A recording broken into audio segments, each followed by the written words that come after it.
I'm Jocelyn Rios from Funimation, and this is One Piece at a Time.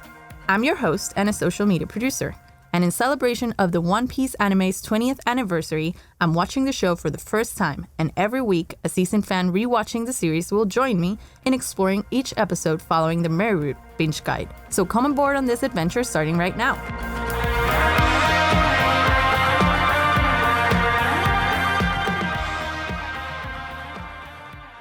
Welcome back, everybody, and welcome back, MJ. Hello. Thank you, Jocelyn. We are on One Piece at a Time podcast episode number 40, which is our... Oh my gosh, second to last episode. It's been a great journey, though. We still have some left, so no despair. One more.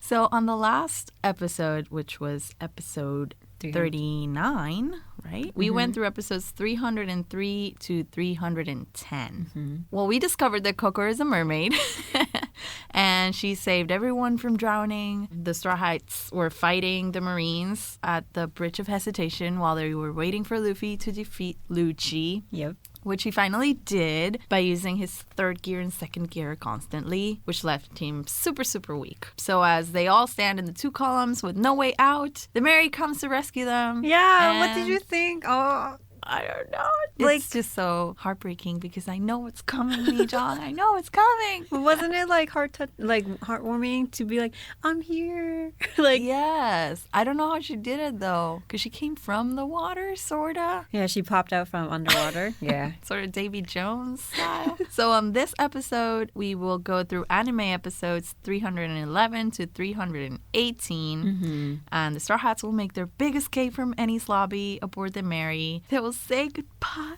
tears. And they will meet Luffy's grandpa and have some more adventures in Water 7 while a new ship is on the making.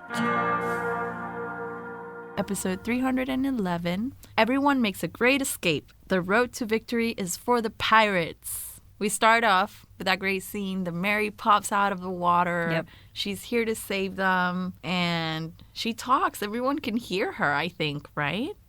Because, first Usopp is hearing this voice. And then eventually all the Straw Hats hear a voice saying, look below or something. Yeah. So everyone hears it. And she says, let's go back, everyone. Back to the seas of adventure. Yeah, I wrote that down too. It was, I think, in Japanese, Kairo minna arata na boken or atta boken, oretachi no boken no umi e mukae ni, or something similar.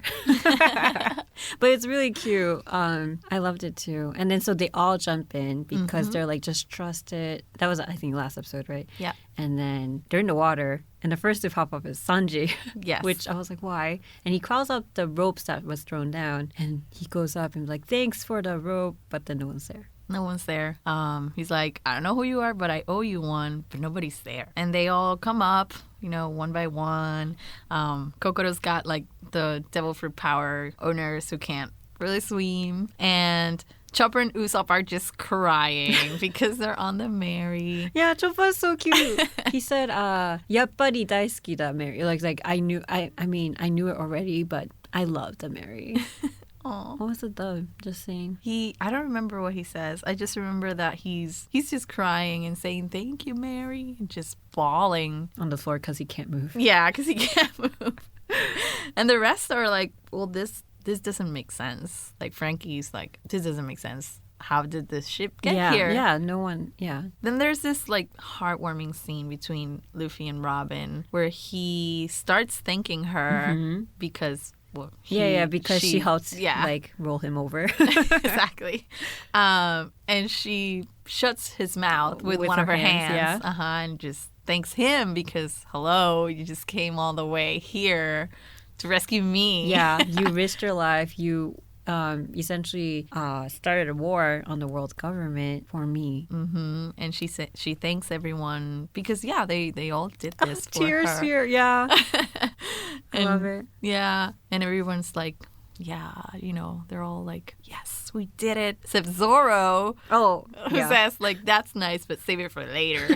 Well, yeah, because they're trying to escape. That's true. They're still in danger, but I mean, you could have just said, you're welcome. So it's worth, he has to keep going. And then I think, was it Usopp, Sniper King, and Usopp, Choppa went on to Zoro? Yes. Yeah. and start attacking him, telling him to apologize. And then Chopper can now move. Yeah. And he's like, oh, yeah. I and can then he move. transforms and then beats up Zoro more. Yeah. I also wrote down that Luffy says, don't worry about it, when Robin thanked him. And it reminded me of when he also said similar thing in Alabasta, when the king was like thank you for saving my country, saving us. And then he said, didn't he say something like, don't worry about it? Yeah. I think so. With a smile. And he's like, oh, Luffy's so good. He went through all this trouble and he doesn't really care.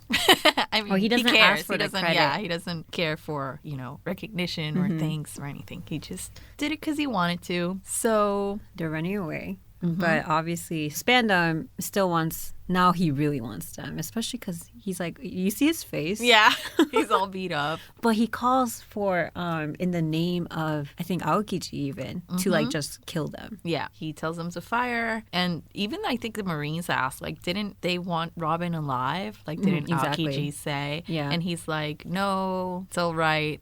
So he's basically lying because, he's too proud. Like, his pride is hurt probably. Yeah, very.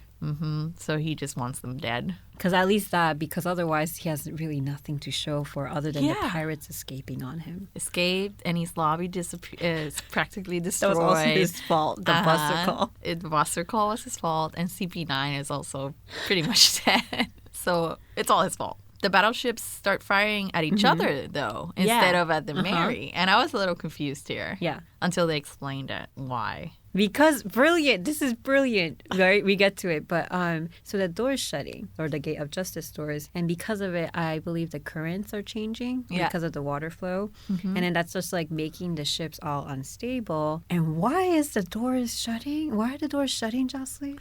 Because Sanji pulled the lever. That was the thing that he was doing when he disappeared last episode. See, Sanji, I didn't remember Sanji having all these like clever moments.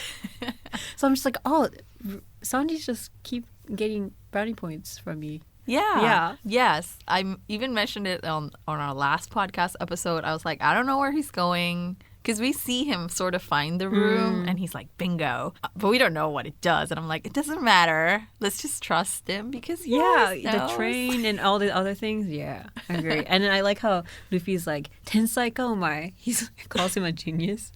Because he had that foresight. And I'm like, yeah, it's true. People don't give Sanji, or maybe I didn't give Sanji enough credit for all these things he did. So now the battleships at least are not so much of a bother, but they still have to escape and go through the whirlpools themselves. But Nami's like confident that she can do it. She's like, as long as we're together, there's no sea the Mary can't cross. Yeah. So she tells everyone, like, just, hold off this attack and hold on and I'll make a path for us. So they're trying to just like hold off the cannonballs. Yeah. And they get very creative. I like, Sanji kicking and then Zoro cutting, and that's normal-ish. But then I love the moment with, like, Luffy's trying to help. Yes. He's obviously exhausted, so tired that he couldn't even move when he was up in that tower. But he still wants to help. He's, like, using his teeth and jaw. Yeah, like, stop getting in our way. And he wouldn't give up. So everyone tells him to go take a nap. Yeah, because he just had this big-ass fight. Yeah. Like, just rest. You couldn't we can move. handle this. I loved it when essentially, I think Zoro and Sanji got tired of it. And they just grabbed him and stretched him to use to bounce back. So, he did want to help, so there you go. And I loved it because, look, Zoro and Sanji are working together. Usually they're just fighting, That's true. It doesn't happen a lot. You got to enjoy those little collaboration moments. Yeah, exactly. And when Usopp was like, how can you guys be so mean, like, to be using this your captain, who is clearly very, like, injured. All they do is the peace sign, right? Yeah. Even Luffy. So he doesn't mind. Nope. So the attack isn't working. They're able to hold it off. The Navy. Yep. And Spandam's like just lamenting. He's like, he can't believe that he had the power of the Buster Call, the power of CP9 and Enies Lobby, and still they managed to get away with Robin. And I like this part. I love this part. Yeah. Because Robin shuts him up. We see her bring all of her arms like around him, and then we see her break him. Yeah, his spine, right? We see that she uses clutch. And that's it for Spandam. Finally. Well, technically it's his bag, so he's not. I don't know if we're dead. He's dead. Dang it. I was hoping for it. Not a lot of people die, though. It's true. So Nami finds a way, then sets course, and Frankie makes the Mary fly with a coup de vent. Did you not question this? How it happened? Like, I guess we should stop questioning some things. But No. he's standing on the ship. How does he not get blown off the ship? Like, how did the ship go with him? I mean, I have long decided not to question physics in One Piece. Well, I still questioned it. I was like, how? That's Because true, sometimes though. they do think about certain things, you know? Mm-hmm. So I'm like, how exactly did this work, Frankie? Did you like tie yourself to a mast? Maybe. Maybe he glued his feet to the ground. なるほど. I don't know. Anyhow. And Usopp makes a smoke screen, so we got some teamwork there. And yeah. Makes they're it hard able- for the Navy to follow. So they're able to make their grand escape. And then we see Polly and the others take the Puffing Tom. So Galila and Frankie Pham were also able to get out of Enies Lobby, which is great because we were worried about them last episode. Yep. And then Aokiji finally arrives. He shows himself. Mm-hmm. Basically saying this is a defeat. Yeah. You've done everything. You had an entire country's like military power and they still escaped. Yeah. This is an end. We have lost. Yeah, exactly. Because Spandam sort of wants to keep he following wants- yeah. them. Yeah. And he's like, nope, let's just call it a day. And yeah, we lost. Do you think they would have been able to catch them if they went after them? Maybe, but like they were already having troubles with the currents. That's right? true. So it seems like a mess over there in that with those Navy ships. Maybe if they had like a team that was all put together, but their leader Spandam is not necessarily thinking as strategically. So I think it would have been. They would have had to have a new leader take control. But then Aokichi's like, never mind. So So, yeah, that's that. And back at the Mary, Luffy asks Kokoro to place him on his special seat since he can't, it is, yeah. he can't move. Yeah. It is. He can't move yet, but yeah, I love that's it. the He captain's just like seat. plop and Yeah. it's so cute because it's his seat. It And he is. thanks Mary. He thanks Mary. He thanks Frankie also, which is nice because Frankie's not technically a straw hat, and he did go through all this trouble too to help them. So that was nice. And then Frankie's like telling him like the government won't let you off so easy. Like Well, yeah. this just happened, and I know we're all happy. I guess. I guess he wants to also like think about the future. But Luffy doesn't feel it's like a big deal. He's like, well, I just did it because I wanted my friend back. Yes. So All we did was do that. yeah, and that's that.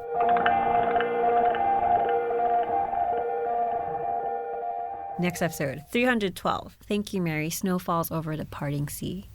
This episode. I know. This episode. Okay. So it starts with Luffy and Chopper. Looking for Sniper King. Looking for Usopp.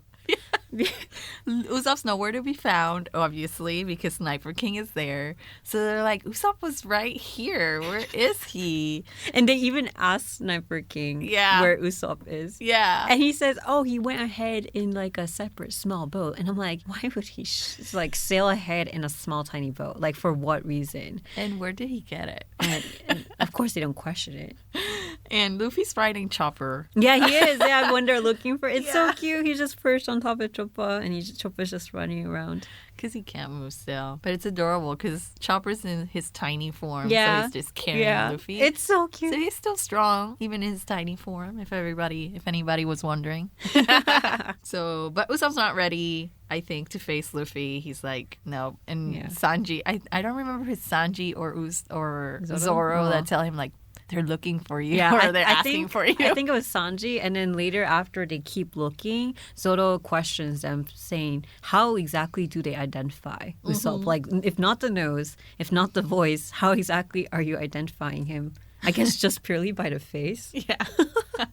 So everybody's still wondering what or who the voice that they heard was and who came to their rescue. And Luffy is just fine with the fact that it's the Mary. Yeah, he says it's a Mary, or he thinks it's a Mary. Mm-hmm.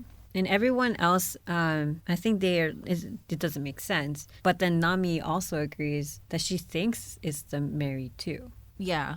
She says, well, I know it doesn't make any sense, but I think it is. I think it is. And then we have a flashback of Usopp and Frankie's conversation. Yeah. About the creature. What was the name? Clubutterman, I think it is. Yeah, I can't say it either. It's Clubutterman. But it's actually, it is part of real life mythology too. Mm-hmm. Yeah. Yeah. And we had mentioned that. It's like a creature that assists sailors, yes, right? Yeah. So yeah, we sort of, I don't know. What I don't have clear from this part, if it was Usopp and Frankie thinking about this? Was it both of them? I think it was them because I don't think, did Usopp tell the others about this story? I don't think he did. But I was wondering if it was just one of them or if it was probably You know, both I've of never them. really questioned who was thinking of it. I assumed probably Frankie and Usopp or whoever was shown in having this flashback. Mm-hmm.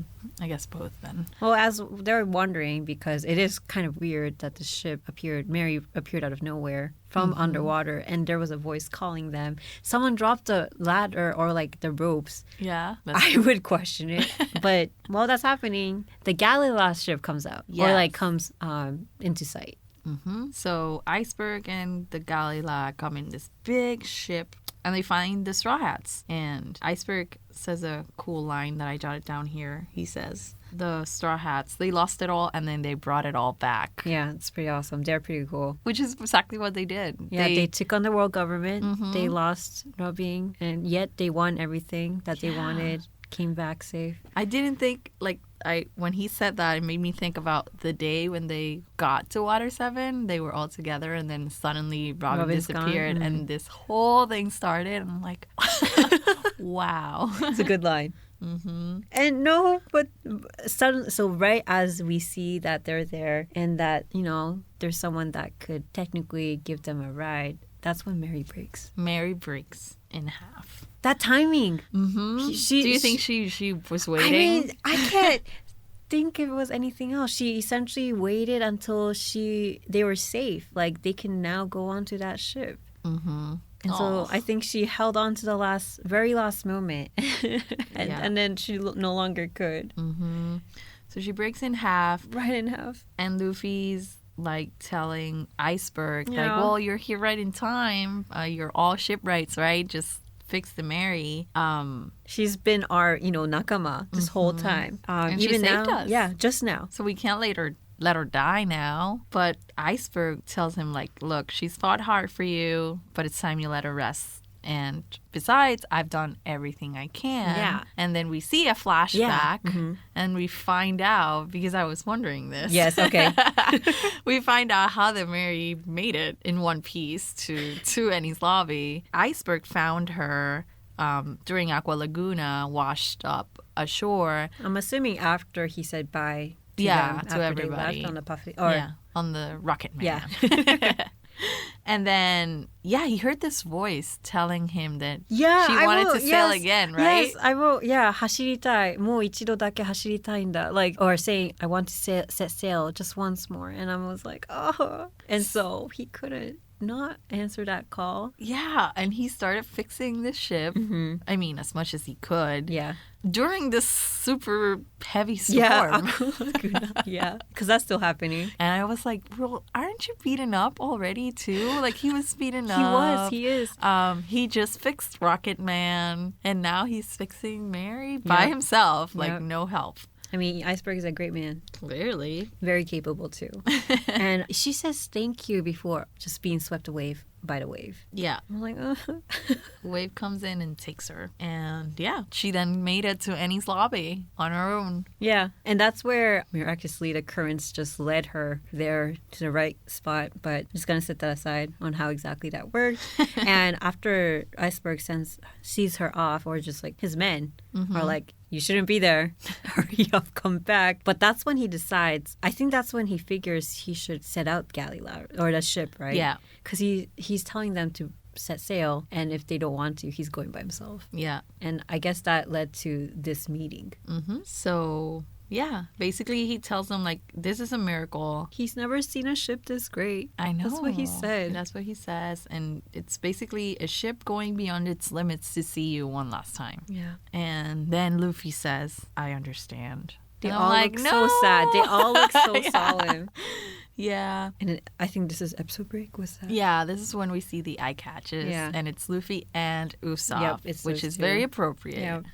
Considering the whole fight that they got into Yes, over and the then- Mary before. Yeah. Then when we come back, we see the crew is gonna see the Mary off, and this is the heartbreaking part. They're all like standing on Yeah. a boat. Yeah. And then Luffy's holding a stick with a fire. Yes, and he tells Mary, like, I know the sea or the bottom of the sea is like Dark. super dark place, but we're here to see you off.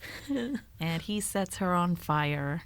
And then he says, I'm sure Usopp would have wanted to be here, but it's best that he's not because I'm not sure he could have taken this. And then we see Zoro tell Usopp, like, Yeah, is that true? And Usopp's like, of course it isn't. A man knows when one must depart or something like Yeah. that. And then without a tear. Mm-hmm. And he says, I think he says something like, I know Luffy knows what to do or what needs to be done. So Usopp came to that understanding from before where he basically left the crew because of the Mary to now understanding that Luffy is doing the right thing and Mary has come to her final resting place. I mean, even back then, he understood, I think, rationally. But he just couldn't let go of her because he saw her as a nakama, or Mary as a nakama. I keep using her because she's a ship, but I don't know if that's a gender. But Mary as a nakama. And it's true. If you saw Mary almost basically to the same level as like Choppa, it would be hard to just leave Mary. That's true. So the Mary's on fire as everybody watches, and the smoke comes up, and it starts snowing in the middle of the sea. And everybody's just thinking about Mary and when they got it and painting the straw hat on the sails. Yeah, but everyone has like their tiny moments. Yeah, isn't it interesting to see what they recall? Yeah. With the Mary? Yeah. And then, you're like, this is what you remember. Like Nami telling the guys that they needed to take care of Mary. Yeah. It's like, she's the only one we got. She wasn't crying, and then she starts tearing because she remembers this is where it all started. And Zoro sleeping on the ship. Oh, the mission statements before going to the Grand Line where they did the barrel thing with their feet. When they made it, Alabasta, when they got Nico Robin, when Luffy agreed for her to join the crew, and everybody was like, what? Yeah. And now here they are. So these moments, by the way, were reanimated. Did you notice? So because they were before 207, so I'm pretty sure they are in the 4:3 like ratio. Yeah. So I think these may have been reanimated for this moment. You think so? I actually wrote down when Robin asked, let me join your crew.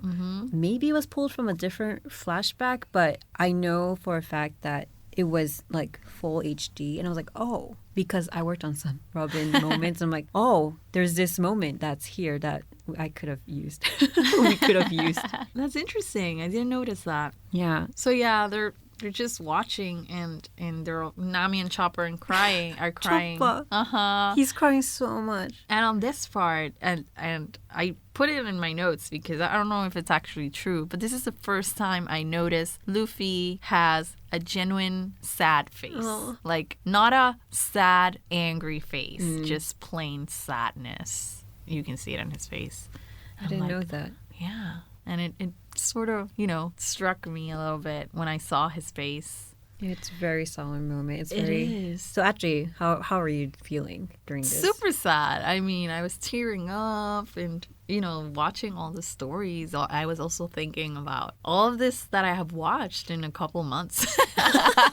Like, all of this has happened? Oh my God. Yeah, with the Mary. Yeah, all the adventures. There's many.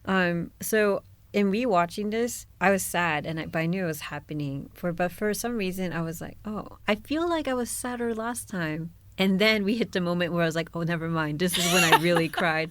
It's when Mary started talking. Yeah. So I wrote the whole thing, but Mary's apologizing that Mary couldn't take them any further, that she wanted to keep forever adventuring with them. And then I'm just like, oh my God. Mary, it's not your fault. And Luffy says that too. It's us. We didn't take care of you enough. And I'm like, oh my goodness, Mary, look at how much you've done for them and just how still you unconditionally love them, right?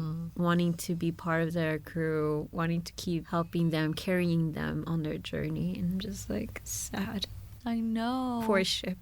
Poor ship. And then even as Luffy's just having this heartbreaking moment, he finds a way to make me laugh. Like, he's telling her, like, don't apologize. If anyone's sorry, it's us for putting you through so much. Like, I crashed you into an iceberg. And then he says, Sanji and Zoro are idiots.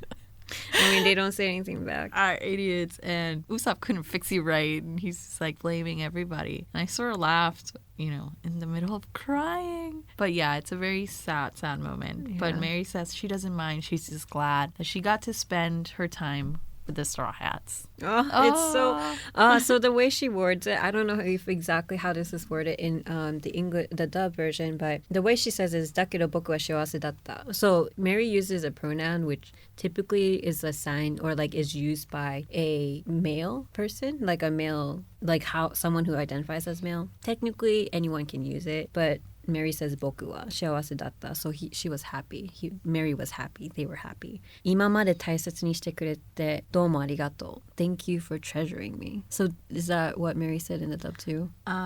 No, she said what I just said. Like, I'm just happy. I don't mind. She said, Oh, okay. I don't mind. I'm happy. I'm glad I got to spend my time with the Straw Hats. Okay. Yeah. So basically the translation for this, more straightforward translation is, I was happy. Like, and then thank you for treasuring me. Again, thank you for making me happy. I was happy because you were there. And I'm like, oh my God, this is amazing. And I love Mary. So in Japanese, there's essentially two words you can use for happy, which is like shiawase and ureshi. And then shiawase is more like the word that is like long term, like it's like the happiness happy. Okay. And then ureshi is something in more close to that moment. Oh, I feel happy that you give me this. Mm-hmm. And sometimes I wonder how that's conveyed from like the Japanese language to other languages if that word doesn't exist. But it sounds like the dub does an excellent job conveying that because you felt that, right? Mm-hmm. Yeah, she was happy during her time. Mary! And that's where the episode ends. Yeah, the end. To be continued.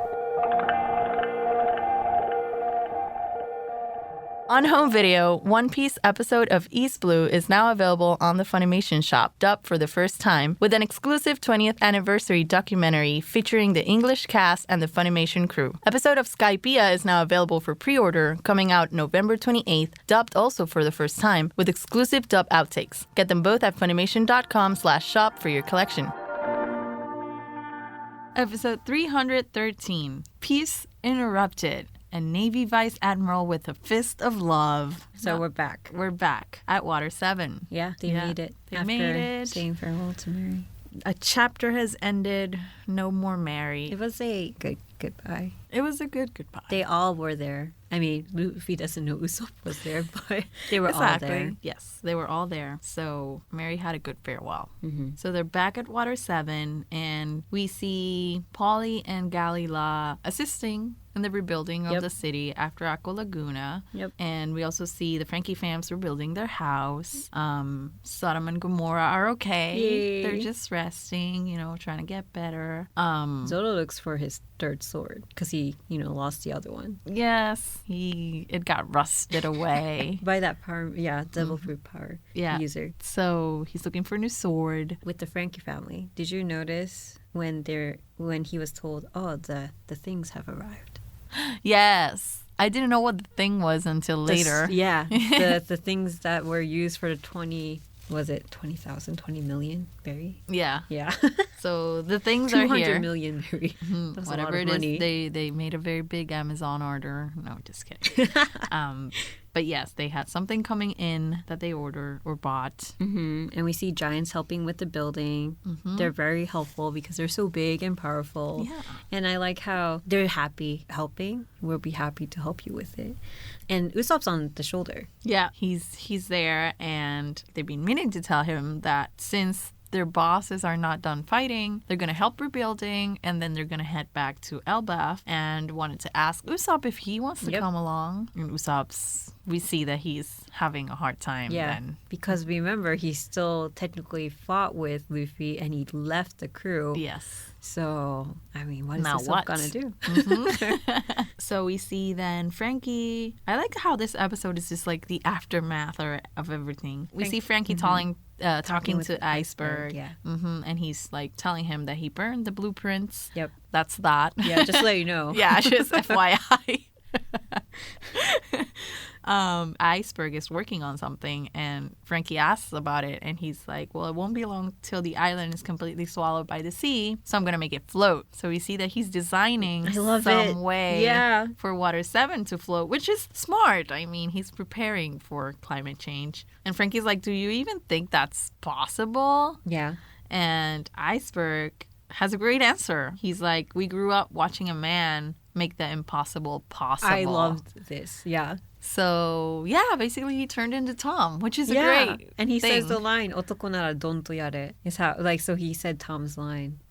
Which means? Oh, the gusto. Yeah. Yes, that's true. The gusto line, is that it? I wonder if that's what it is in the dub. That's so what he it is says, in the dub. Okay, so did he say, He did said, he flashback? He said the something gusto? like, if you're going to do something or like a man or something like that, you better do it with gusto. Oh, okay, something like that. Okay, I think this is the line. We were wondering what it was in Japanese. I think it is otoko nara don to yare. Donto is like just like with resolution, with like, I can't describe it, but with that must have been how, gusto. Yeah.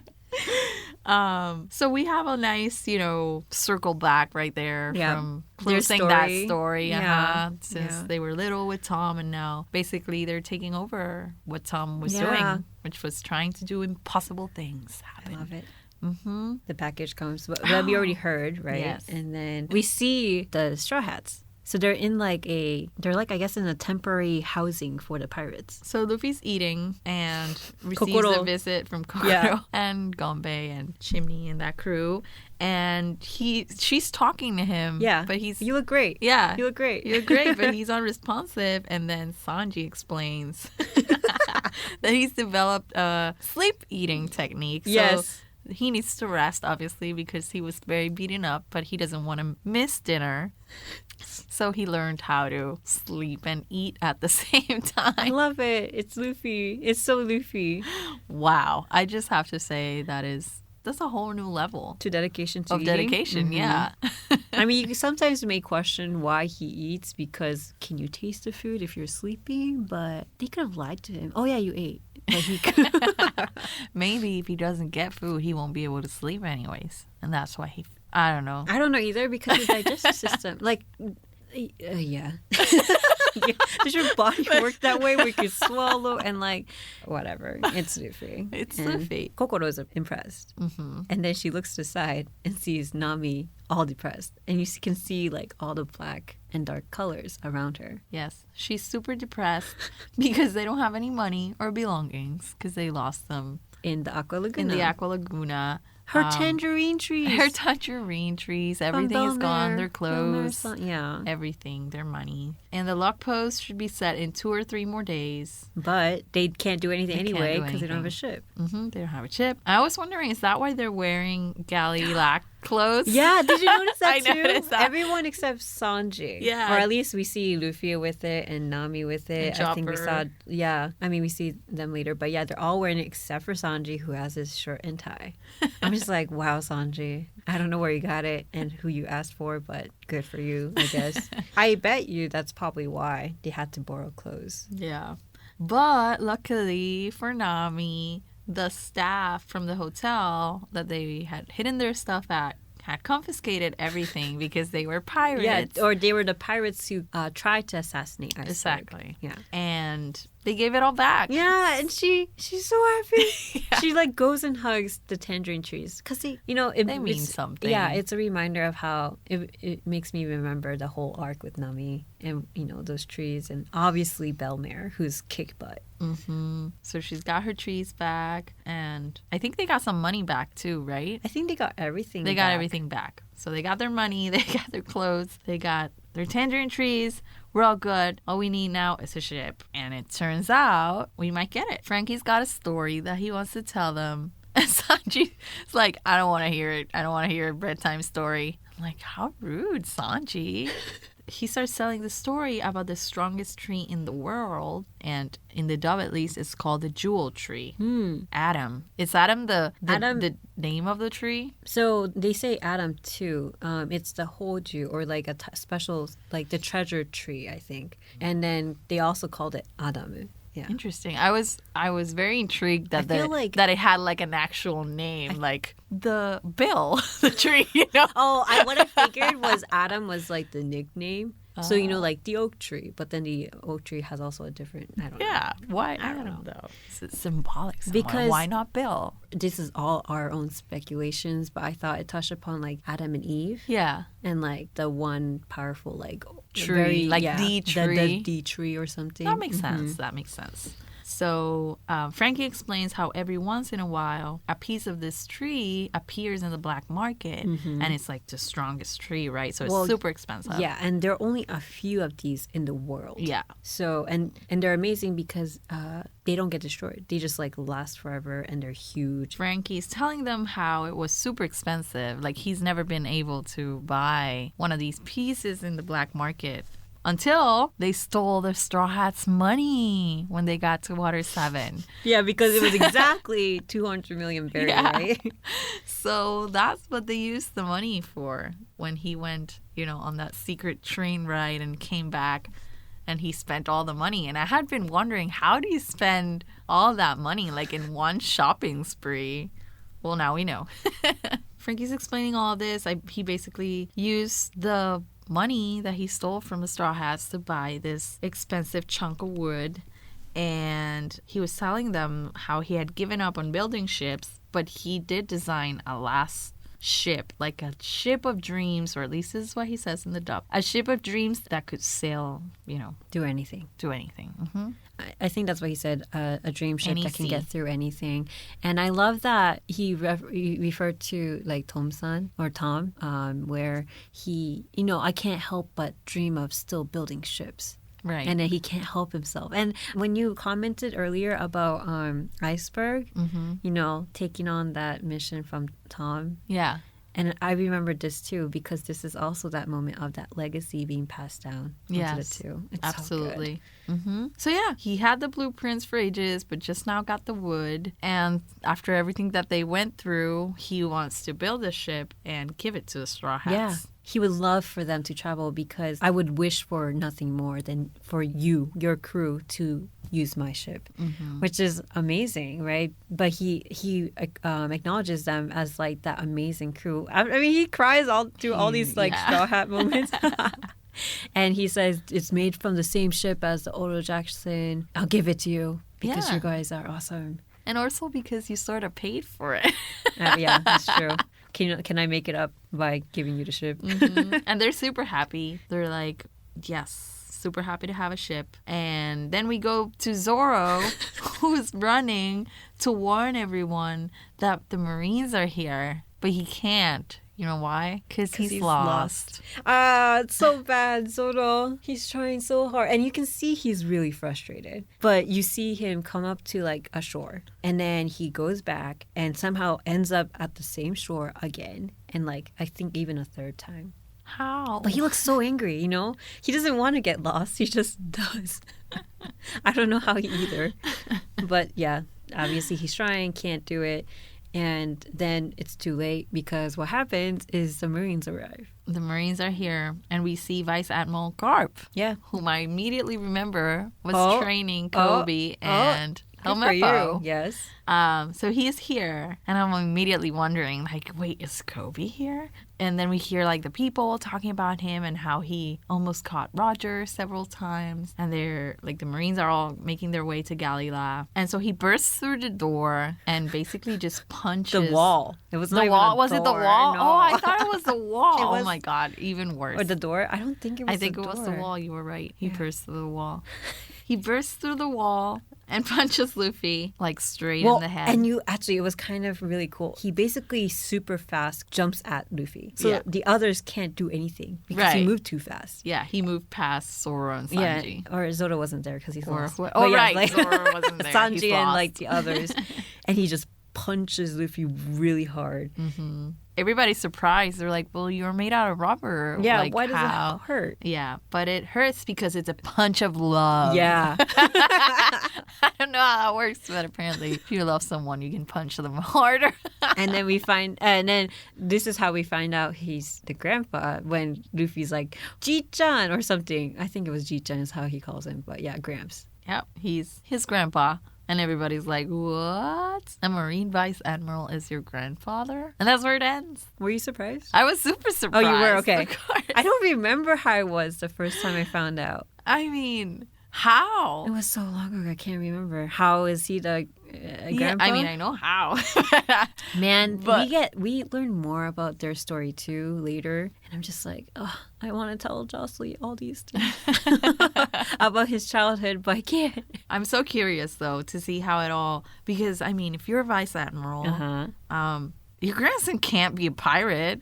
So I wonder if he was just like, Luffy's, he's not going to be like a pirate. I don't know how that went. I'm very curious. I mean, it's not super, I don't think it'll ever get super clear, but we get a bit more context later on.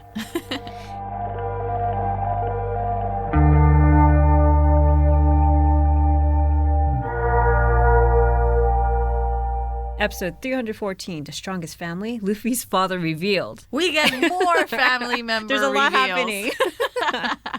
Monkey D. Garp, we learn, is his full name. With a D. With a D, and he's Luffy's grandfather. Luffy starts like talking about how his grandpa always like beat him up all the time. Did you all the things that he did? Yeah. He was like, I was thrown off a cliff. I was thrown into a fort. It's like, and everyone, and Garp's like, I didn't do it to kill you. It's so I can make you strong. Yeah.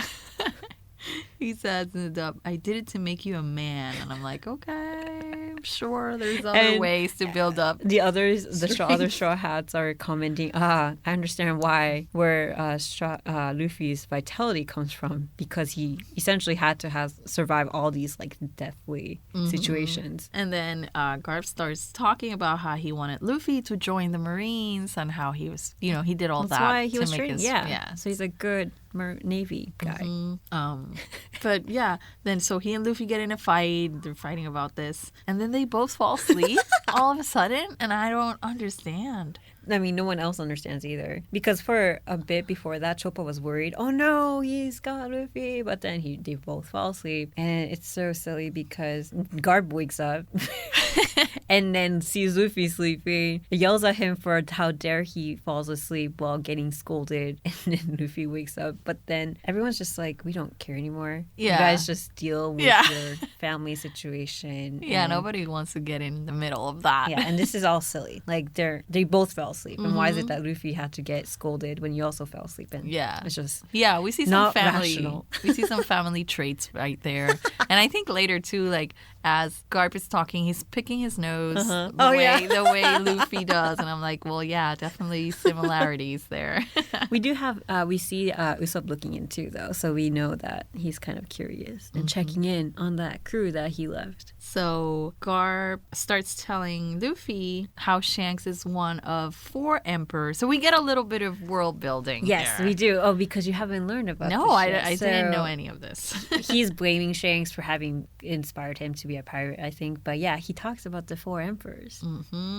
How Shanks is one of them. Yep. And they're pirates who rule the second half of the Grand Line, which is a bit confusing to me. But correct me if I'm wrong. This is how it works. So you enter the Grand Line, and then you go, and then you meet the Red Line. Right? And then that's the other half of the Grand Line? Is that how it works? Or how does the Grand Line get divided in half? Which half is what? Or is there a tell? I'm kind of confused by the second half of the Grand Line too, because is that the New World? No, yeah, that's what they say it's called later on. Oh, so once you get into the Grand Line, you enter the New World. Yes, the New World is the second half. Yeah. Okay. It's also confusing because the Red Line and the Grand Line are like strips across the world. But technically, it's not... What? Because those are like the four C's, you know? Yes. Oh my goodness. Yes, I do know. And now I'm confused about where the New World. But yeah, keep going. So you've met them, and then he explained about the other power balances, right? Yes, he explains that then the Marines and the seven warlords have united against these four emperors, and that sort of keeps a balance of power. Yeah, so somehow. I think what happens is, there's just, it's not just a navy. Because the four emperors, it's so confusing, but they're essentially the side of the pirates. Mm-hmm. And then they're really, really powerful, and in order to counterbalance that, it's a navy plus the Shichibukai, the seven warlords. Exactly. And then, so that's basically what he explains. And Luffy's like, I don't get it, but I'm glad he's okay. And I'm like, I'm with you, Luffy. I think I'll understand more later on. For now, I'll just save this piece of information for reference later. So Zoro finally arrives then. Way too late, but whatever. Led by some kids who tried to mug him before. But he's here now. And yeah, then he starts fighting. So Zoro finally arrives with the boys who guided him, who he beat up because they were trying to mug him. But because of the Marines that were in his way. Yeah. To get to the pirates' headquarters. Yes. So he ends up fighting Helmeppo. They don't know it's Helmeppo. Exactly. They don't recognize them. And then Luffy starts fighting Kobe when he tries to tell Zoro that it's okay. Yeah. And yeah, they don't recognize each other until they do. And well, actually, Luffy has a difficult time. yeah, and Kobe's like, it's me. Remember Kobe. me? And there's a flashback, and Luffy freaks out when Kobe, confirms again, it's me, because Kobe looks quite different. Yeah. He's much taller. He doesn't always have his glasses on. It's on his Yeah. head. He definitely is stronger. It does seem like it. And then obviously they don't even talk about Helmeppo, but they're happy. Yeah. Yay, you look stronger.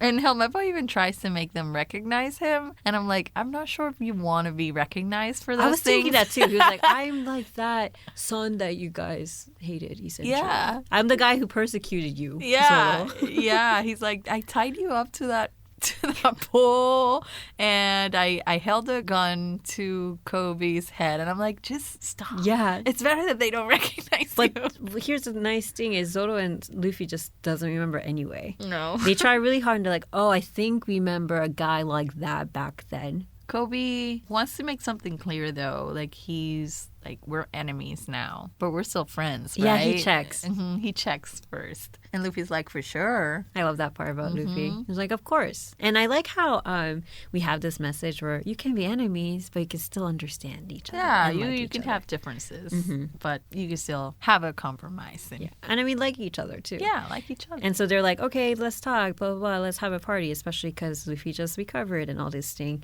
And Garp tells his men to fix the wall that he broke. And they're like, why'd you break it in the first place? And his reason was just so silly. It's cooler that way. The entrance, they scold him. Yeah. And make him help. And And he it's- starts helping, which I'm like, you're their boss. You don't have to do anything. I you thought don't it was want cute. to. He was like, okay, fine. Yeah.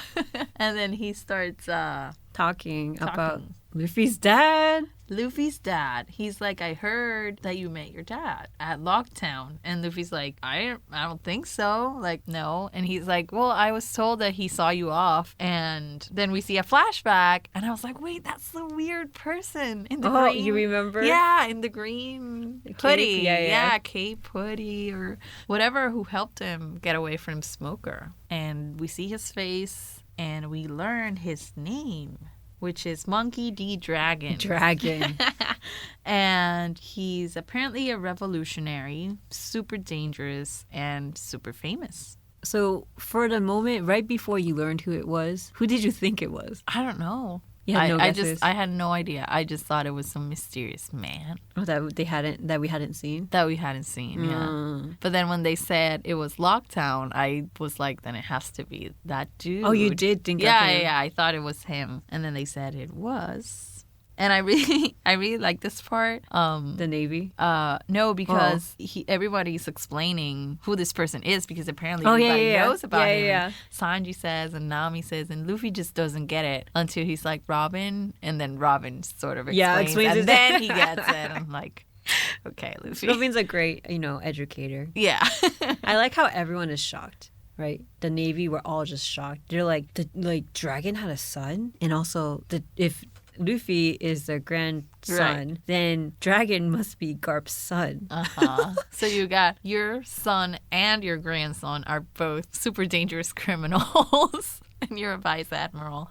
Not a good look. Doesn't look like anyone questions him. And he looks strong. I don't think anyone would blame him for not keeping them in line. They're just... So... But I love the different... So there's Luffy, the pirate, and then Dragon heading the Revolutionary Army. Mm-hmm. And then Garp, who's a vice admiral. Yes. Like, this family is pretty crazy. Mm-hmm. They all have D in it, too, in their names. So Robin explains how Dragon, like you said, Dragon is, yeah. Yeah, he leads the Revolutionary Army, who's opposing the world government and has actually helped it collapse in many regions. So he's definitely super dangerous. And Garp says he's been labeled the world's worst criminal. And I'm like, worse? Like, he's done all of this. I'd say best criminal, maybe? Oh, in that way? Depends on how you say worst. Yeah. Or best. So, and then all of a sudden, Garp realizes he shouldn't have said any of that. And I'm like... And then he says, I take it back. You can't take things back. That's why you don't see it in the first place. I mean... You can't take it back. You can't. And that's where it ends. Yep. So this episode is basically us getting to know Luffy's family a little bit. These are pretty big pieces of information. I know. That we got in these last 2 episodes. And I know it's going to be super relevant to something soon, probably. Soon? No? I'm looking at MJ's face to see if I get it. There's a lot of things... I can be good at not giving hints. But there's a lot of things that will come in the future episodes that go beyond episode 325. But yeah, let's take a break.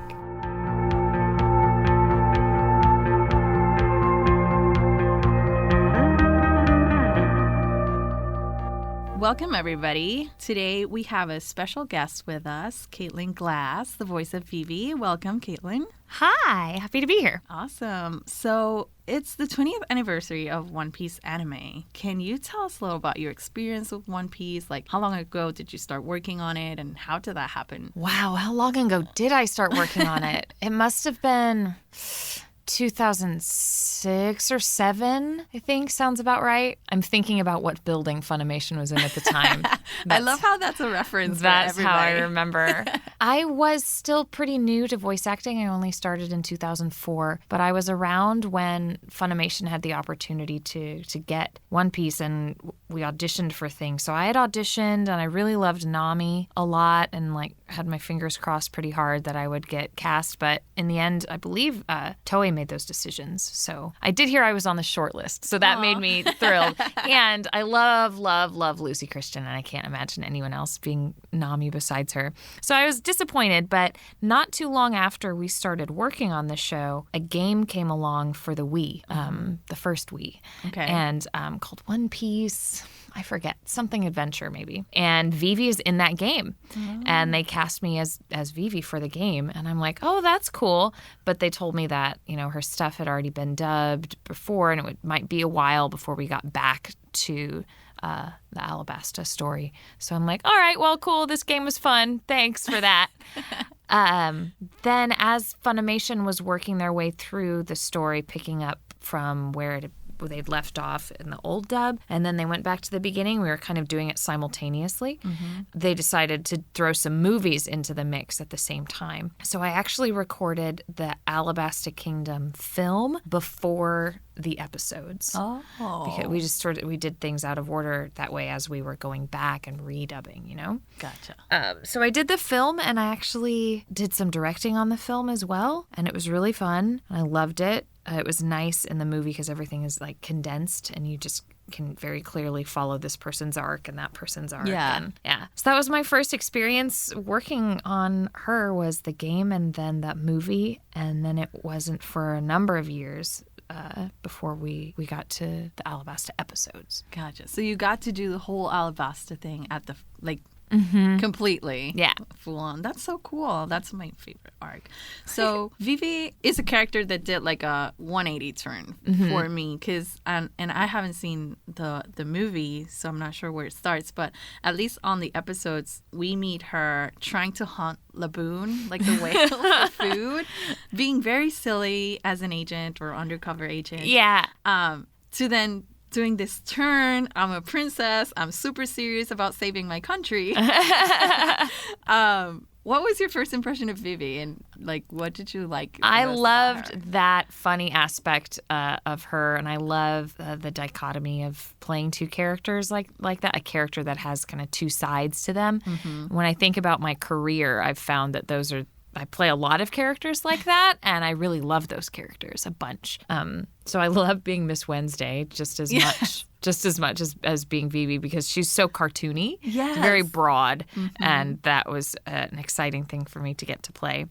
And then Vivi as a princess, man, you can't beat her. She's just one of the best examples of everything that a strong female leader should be. Yeah. Did you know that she wasn't? Well, I guess you did since you did the movie did the first. movie. Yeah. So you knew that she wasn't going to join the crew at the end. How did you feel like at the end of Alabasta when they have this sneaky proclamation of their friendship because they can't really, yell it out loud? Yeah, exactly. It's so sad, but it's really beautiful. It's one of the most touching moments. And when fans bring me things to sign that are Vivi, and often it'll be that image of her on the beach with her arm in the air, and then all of them like in the sky on the ship with their arm in the air. It's like, so good. But I completely understand. I mean, you can't fight for your kingdom and then now that you have it back, be like, peace. Bye, Dad. Bye. Sorry, I want to be a pirate now. Yeah, call me when you're dead. I'll come back and rule the kingdom. Like that wouldn't be okay. You got this, right? You got this now. Okay. But I did kind of wish, like, couldn't she just go run around with them for a little bit? Right. Or say, like, okay, I'm going to help get infrastructure built back up and make sure everything is cool here. I'll join you guys in a month. Yeah. Like, it would have been fun to see her run around with them on their subsequent adventures. But she's got things to do. You're reading my mind right now because I think I said some of these things when we went through these episodes on the podcast because I was so disappointed, like my heart broken in two. Oda, why did you did this to me? Like, because I knew you planned this, Oda. I knew. And I was so heartbroken that it was Nico Robin and not her. And I was so mad at Nico Robin. But now I love her. Oh, which yeah. is fine. But yeah, when she first showed up, you're like, who is this? And she's a crocodile side. Like, what the heck? Yeah, you could have taken a princess sabbatical, Vivi. Just join us for a second. Tears.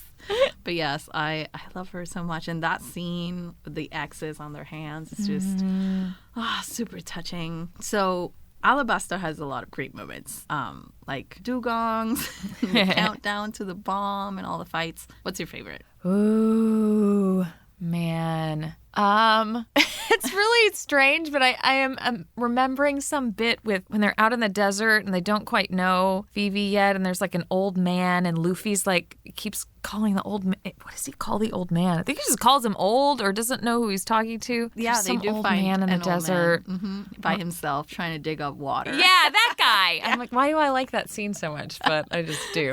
I think Sanji makes me laugh with his whole like Vivi Swan, Nami Swan stuff, because that's just what Sanji needs is another lady around. And then when she and Nami get their fancy like Alabasta clothes, like I'm surprised he has any blood left in his body. He should have a giant projectile nosebleed at the sight of them. Those things are great. I love like the Karu Duck Squad. Oh my God, yes. Karu is great. Yeah. He's so loyal. He does a great job protecting Vivi too. He does. Of course, it's hard to beat like the shouting from the bell tower, to please stop the fighting. And when she just can't. How's that? Oh, it's a little rough on the vocal cords, but man, and she's just relentless. She's going to keep screaming until somebody hears her. She really did keep screaming until she couldn't, like, until anymore. It was over. Yeah. So is Vivi your favorite Straw Hat, or would you say you have another? I don't don't know. I mean, of course I love her because I play her, right?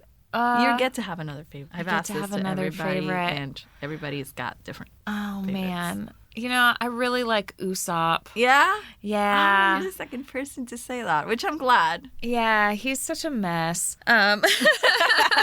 But I think I am endeared to him because I did some directing on One Piece as well. And I directed Usopp's first appearance arc, like that little bit of him when he first shows up on the scene. So because of that, I just have an affinity for the character.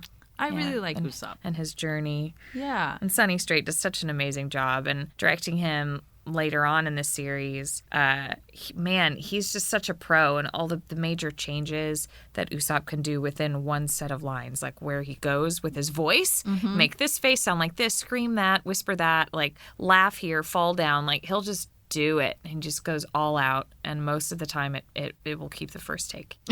That's amazing. Yeah. Yeah, we had him here last week as a guest, and he sang us the Usopp Sniper King song, which is amazing. That's awesome. That's awesome. So I know you also worked on some of the songs for the show. Can you talk to us a little bit about that? Sure. I loved working on the songs. I did some adaptation early on for some of the early songs. Yes, you did. A to Z, I think I adapted. I didn't sing it, but I did the lyrics. What else? You did Run, Run, Run. I sang that one. You sang that Yeah. one. And you also sang Glory, which was the ending song for the Alabasta. Yes, that's right. And then I also adapted I'm sorry that I can't remember the names, but the one where it shows Nico Robin in it and she mouths some of the lyrics sometimes. It's an opening, I'm pretty sure. I wonder which one it is. You know which one that is? The reason I remember it so specifically is because normally when you're adapting an opening or a closing, you don't really have to worry about things like the mouth shape and the number of syllables and whatever, so long as it matches the melody. But in this case, suddenly there's a mouth on screen singing those, so trying to find the words that would match the meaning, sound right, and also look good. Just in that part. Yeah. That's interesting. So that basically, shapes that part of the song. Run, Run, Run was a very fun song to sing. It was. And we were goofing off a lot when we were recording it. Mike McFarland was directing the musical direction. We started messing around and singing like chickens. And so then when we were finished, he got into the booth with me and we recorded the entire song as chickens in harmonies and everything. So like bark, bark, bark, bark, bark, bark, bark, whole song. So fun. And then at the time, Justin Cook, I think, was doing all of the final reviews he was being the line producer on this show or something like that. As a joke, they put the chicken version on a take, like on an episode for him when he was reviewing it. And I don't know how to find it. What was his reaction? I'm not sure because I wasn't there to see it.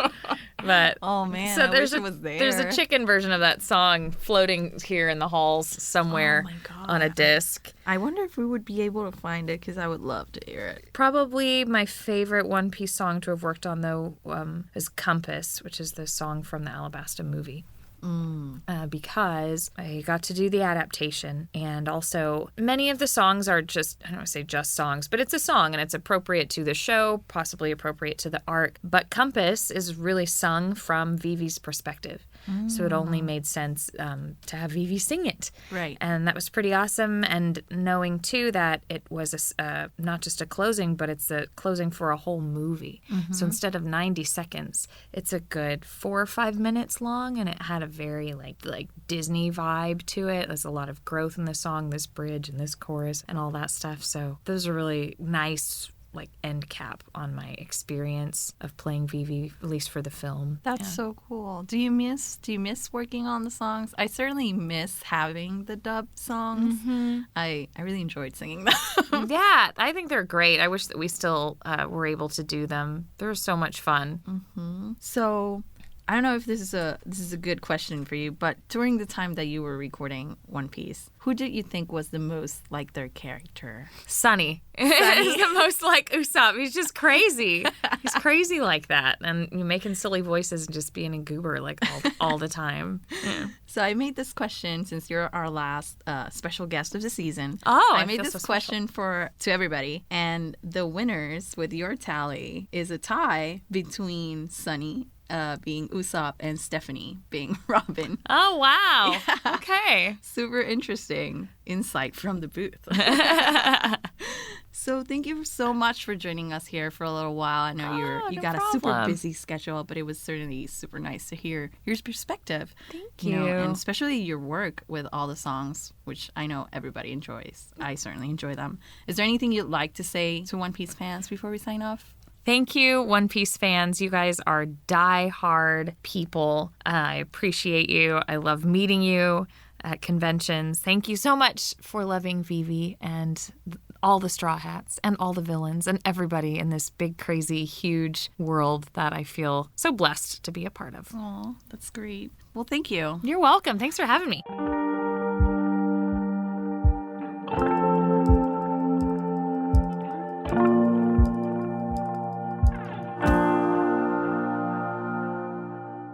We're back from a break, and we have the social question we posted. How did you feel when you had to say goodbye to Mary after she came to get the Straw Hats at Enies Lobby? I'll start with a comment from Facebook.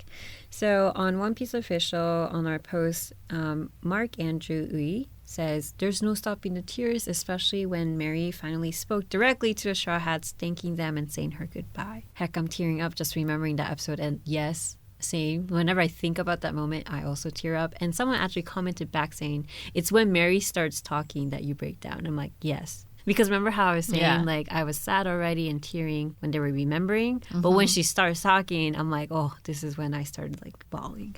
Bawling.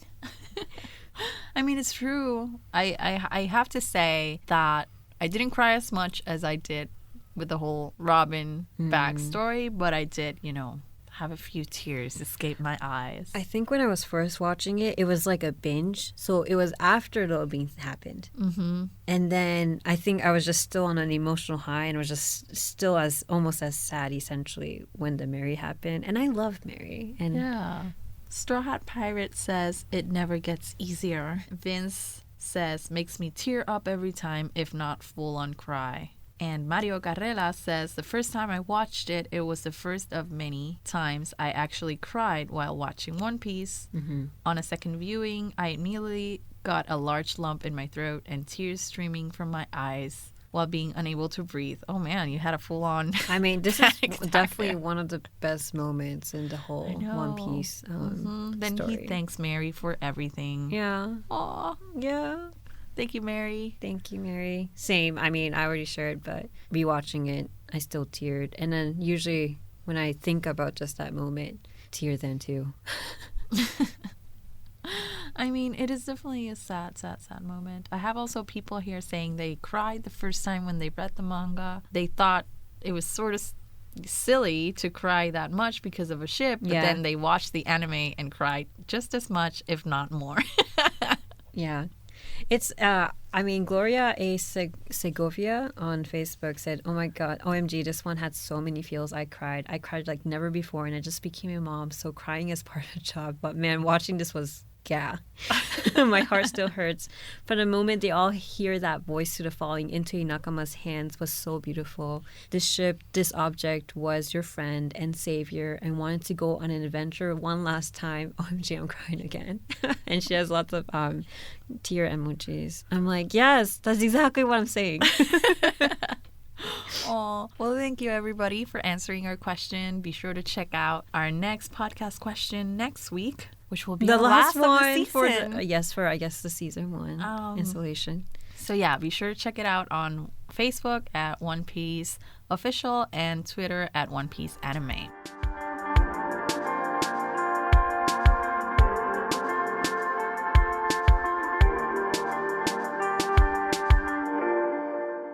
Episode 315. Its name is The New World, The Fate of the Grand Line.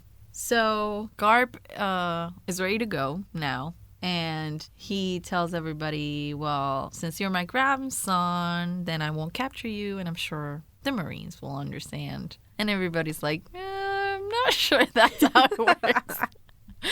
Not sure that's how it works. Sure. How about we just say they got away?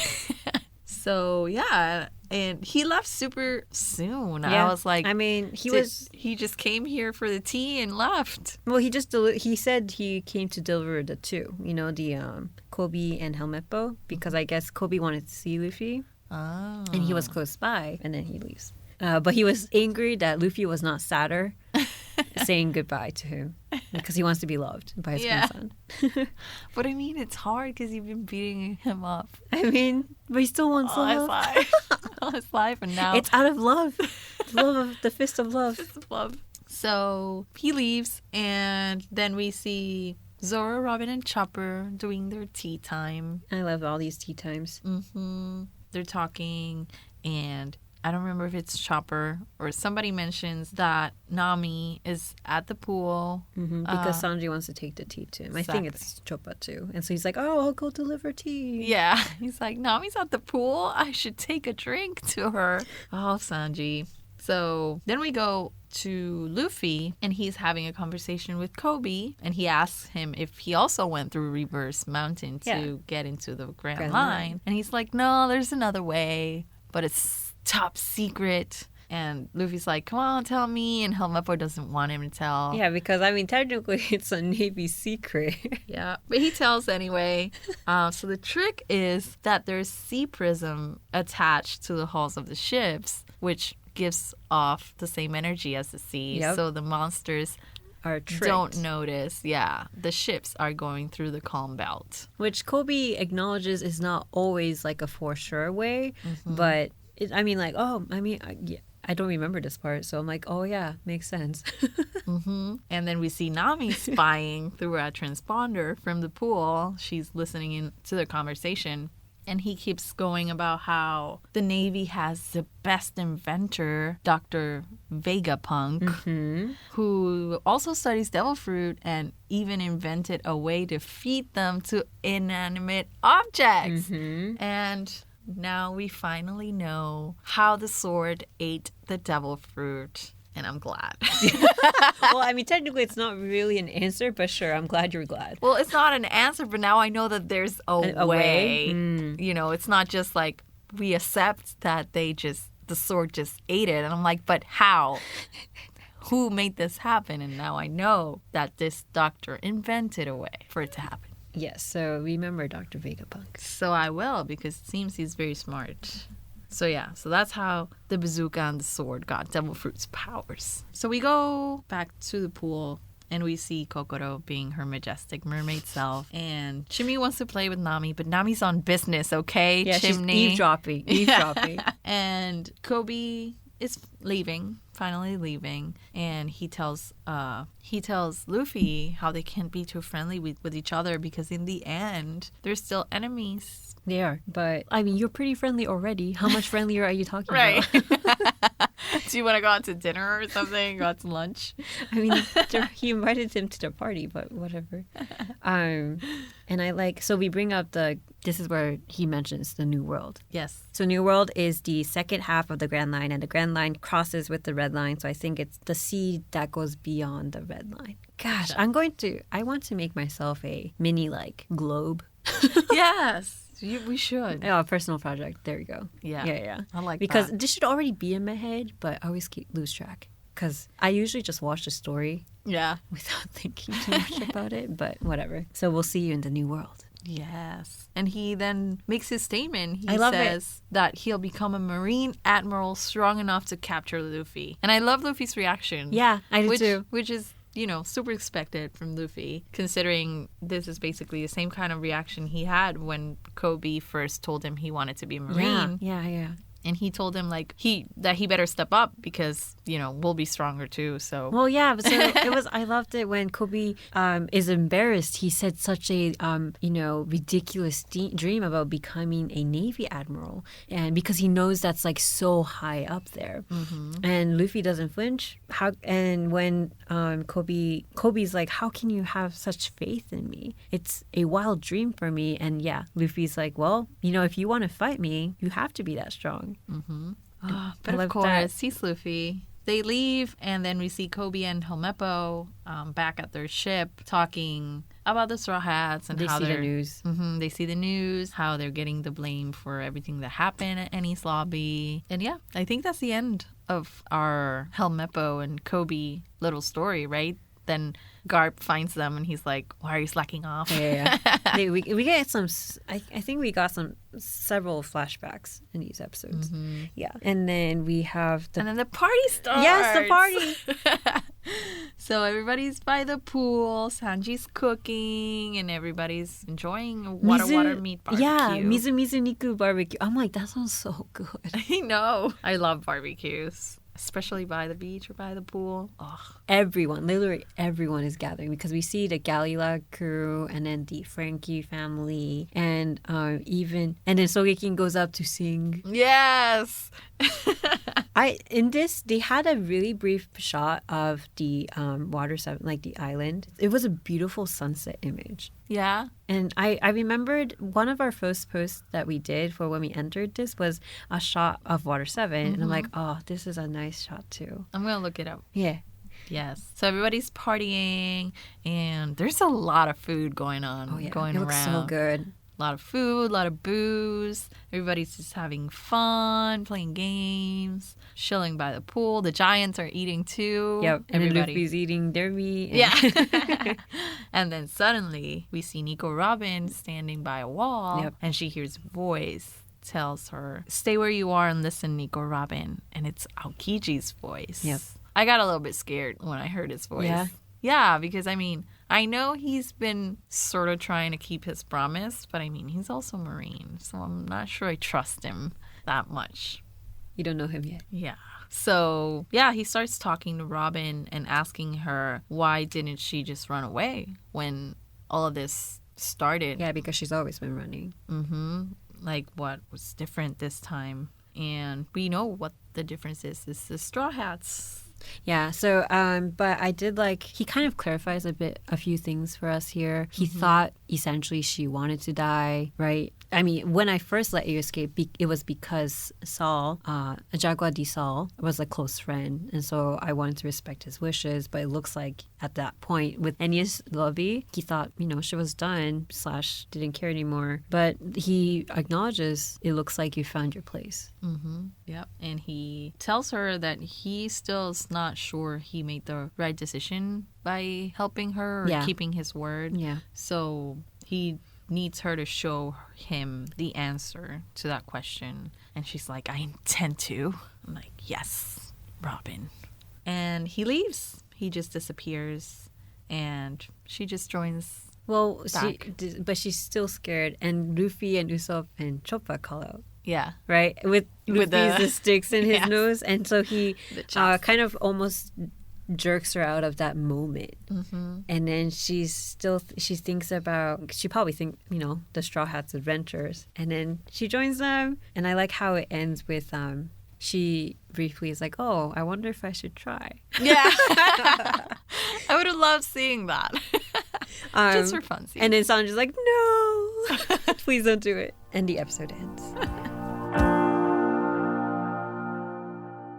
Episode 316, Shanks makes a move, the linchpin to the reckless era. The barbecue has started, and we see really briefly the train attendees that we saw a long time ago also running because they think it's like in celebration of Polly and I guess Nami's wedding, which we're like, no dudes, you guys misunderstood.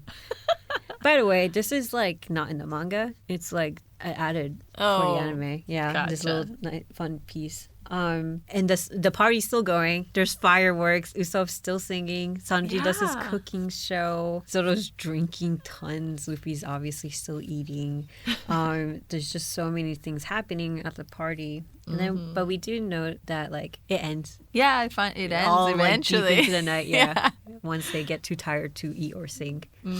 Yeah, it's Sniper King's like, get ready for my 9,000th encore, and he starts singing his song again, and everybody's like, yeah, like the energy of the party doesn't die down up until the end, which is. Of course. I love it. I mean, it was a huge victory, you know? Yeah. And then everyone's alive. They've gotten, like, Robin back and all these, you know. I think, obviously, there's a lot to celebrate. Yes. They survived Aqua Laguna. It's a huge That's one. true. Yep. True. And then the next day, in a different place, I think it's the headquarters, maybe Marisha? But the elder is informed that Shanks basically broke through the Navy fleets to go meet Whitebeard. So we learned that, and we then see Shanks, arriving at Whitebeard's ship. And somebody's warning people, like, get out of the way because he's coming. Yeah. Oh, and so you meet Marcus. This is where you meet Marcus. Yes. So the guy who says it, did you know how he looks? He's like baldish. Yeah.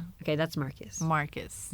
Okay, I'll jot that down. Seems important. Oh, Marco. Oh my gosh. Marco. Marco. Of the first division. Okay. So he explains, like, people start fainting as after Marco Shanks, warned them. Yeah, as Shanks walks by, and he explains that the weak of will can't stand the aura that surrounds every step that Shanks takes. And I'm like, wow.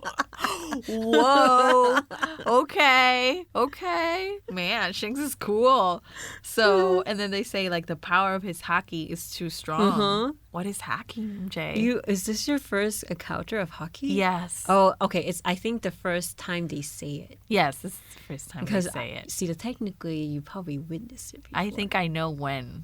But anyway, yeah, because of his hockey. That I don't know if I want to explain it to you at this point or just leave it for the explanation bit. At least, I'm gonna leave it. What's the the definition of haki? Let's say. I don't know. So what do you think it is? I don't know. I mean, it seems like, I don't know, his power of will or I don't know, like his inner will or inner something like that. Yeah. Okay, that makes sense. Okay, because I was like his presence. I don't know, just a combination of will, aura. How maybe his will is so strong that it becomes an aura, a powerful aura, and that's what in my mind. That's what. Does haki it remind you of anything? It reminded me of that monster that he looked at. Oh, okay, yeah, that moment, but like in the real world. Oh, no, not really. Okay, anyway, let's keep going. It's okay. It reminds me of something. MJ's giving me very little information today, guys. Yeah, no information. Because I didn't know until later. Okay, that's fair.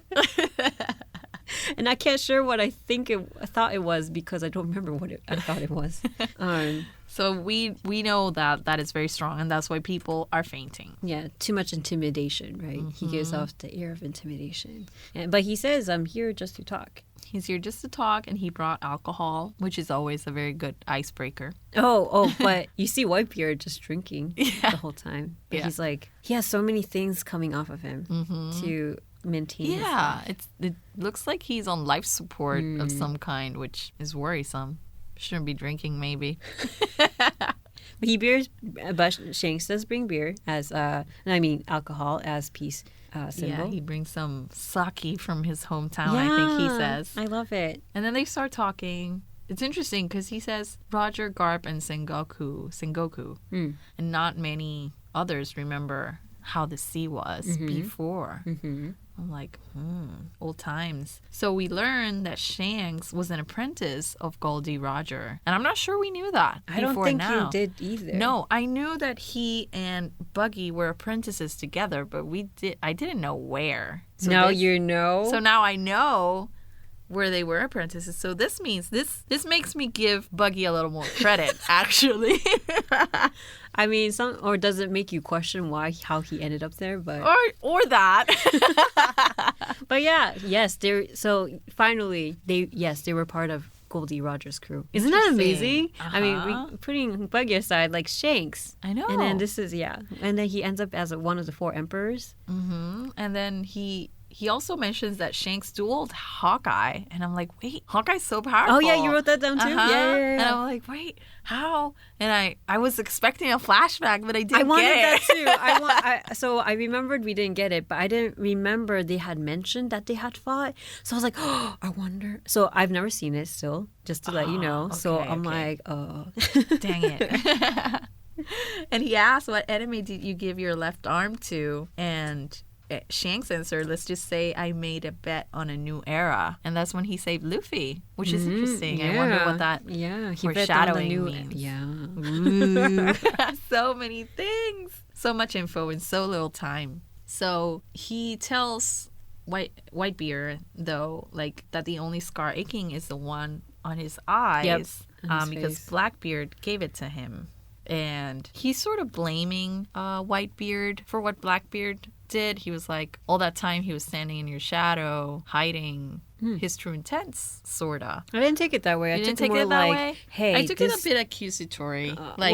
Like he was there the whole time and you never noticed that he was about to make his move. I heard it more like, so this whole thing was, hey, he's been in your shadows just waiting to take advantage of you and to go to the top. Oh, that makes and then sense, because he's leading into the fact that, like, I mean, he killed one of the crewmates, which is like, as a Whitebeard mentioned, taboo. Like that is the golden rule you must not break. But Shanks is essentially like, don't let Ace meet Blackbeard or fight because there's a lot that's going to happen. It's dangerous to let that happen now. Mm-hmm. But then Whitebeard obviously says, who do you think you are to tell me what to do? Like, I know I'm taking responsibility for to teach this lesson, but you can't tell me what to do. And then, so they disagree, kind of.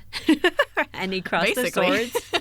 And the clouds in the sky splits. Mm-hmm. Do you see that? So like, powerful. Just with that, yeah. I mean, Shanks is, they're 2 of the 4 emperors. Mm-hmm. So they're super powerful. Yeah. Actually, quickly, for people who are rewatching this, I noticed only 3 of the 4 were shown as silhouettes or like shown in the background. But I don't know if anyone else caught that in the rewatch. Ooh. Anyhow. So yeah, they lock swords. The heavens split. And we go back to Water 7. Yep. We go back to Water 7, and the newspaper comes in, and everybody's reading it. And they're glad that the Frankie family is not mentioned, so they were kept out of the... Yeah, because they didn't want to be kicked out or like chased to being villains. Mm-hmm. So that's a good thing for them. And they learn then that the Straw Hats are being blamed for everything. And Sanji and Chopper are super excited. Yeah. They're like, are we getting bounties now? I can't wait. I can't wait to see how you feel about that. But I like also that this is tea time. They're having donuts and tea. I'm like, this is so cute. It makes me really want tea time now. Yes, it's very cute. And Chopper's super excited, and Sanji's like, saying that he'll surely get the biggest, the biggest one. Love it. And I'm like, oh, Sanji. And then we have, of course, in a different area, Frankie's working on the ship because we discovered that he bought all that wood, that legendary wood, and Iceberg comes by. Yes. Be like, hey, can I help? Is it bad if I help? I love it. Tom's workers are coming together to work together on like a ship. That's, and Tom-san was the one who built Oro Jackson, which was supposedly one of the most famous ships, one of the best ships. Yeah. So now they're working on another ultimate ship. Yeah, and it was the ship of the king of the pirates, which is what Luffy wants to become. So Luffy learns about Frankie making them a ship, and he's super happy. And Nami's like, yay, now we can spend the rest of our money on supplies. And she opens the safe, and there's no money. There's very little money left. And when she asks where the money is, Luffy's like, well, I had to spend it on meat and booze for the party. Obviously, it's not free. Which makes sense, I was wondering. There's this very long pause where you can see Nami's brain sort of twitching. Yeah, she's really angry. She's so angry. I don't remember seeing her this angry, or like at least animated this angry. And then, of course, Luffy later even has the gall to like be like, can I have some money to spend? Yeah, she's like, no, I think it's here. And she says she'd rather burn it, or she'd rather like not. Something like that. And she starts crying, saying how she just wanted some good furniture for the ship. Yeah. And I like how Robin's consoling her. Yeah. She's like, we can hit the resale shops. Don't worry, honey. I love it. They're so cute. So, yeah. And then we see snapshots of everyone sort of hitting the town. I'm guessing for their own supplies and stuff. And that's where it ends. To be continued. To be continued. And don't forget, you can watch all One Piece anime episodes on Funimation.com/OnePiece or the Funimation Now app. And check out our blog at funny.to/One Piece Podcast for all the info on binge routes and more.